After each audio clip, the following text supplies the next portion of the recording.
Alors, je m'appelle Kauthar Benhenia, je suis réalisatrice. Mon dernier film, c'est La Belle et la Meute, qui vient de sortir en salle le 18 octobre en France.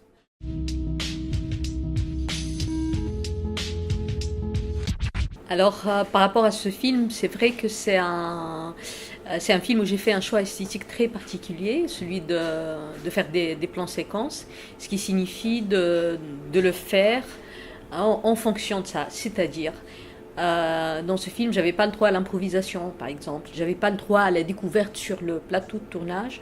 Donc, fallait répéter énormément. On a passé beaucoup de temps à répéter les scènes, à les chorégraphier pour que ça fonctionne, à la fois entre les comédiens eux-mêmes, mais aussi leur déplacement, leur position par rapport à la caméra, tout ça, ce qui signifie un travail, voilà, d'architecture presque, de dessin, de trajet, tout ça, tout en gardant l'émotion qui doit se dégager du film.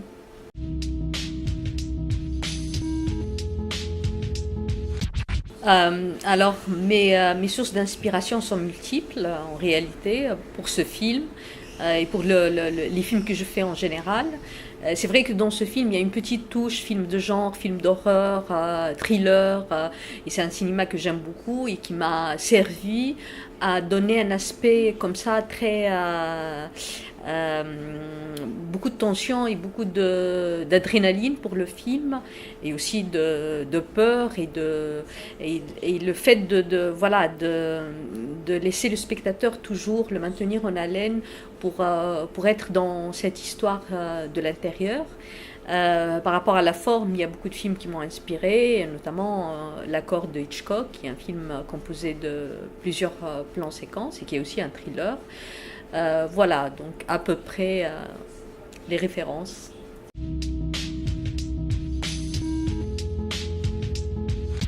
Alors le film sort le 12 novembre en Tunisie, il n'est pas encore sorti. Il passe juste avant au Festival de Carthage, notre festival de cinéma, donc on réserve la première pour ce festival. Il sort le lendemain du festival.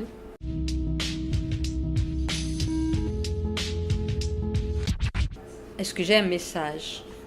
Non, je crois que non, j'ai pas de message. Si, je pourrais en avoir un, mais...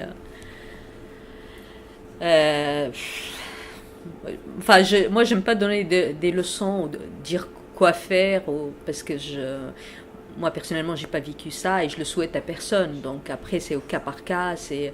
Et c'est vrai que dans mon film, par exemple, en tout cas, moi, ce qui m'a poussé à faire ce film, voilà, on pourrait dire la chose autrement, ce qui m'a poussé à faire ce film, c'est le courage de cette jeune femme qui est allée jusqu'au bout pour punir d'une manière très civile, donc à travers les institutions, ses agresseurs. Elle veut un jugement et un jugement équitable. Et je trouve ça admirable. Et c'est ça qui m'a poussé à faire ce film.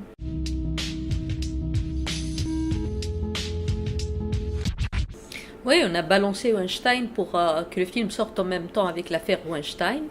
Comme ça, voilà, le film bénéficie de...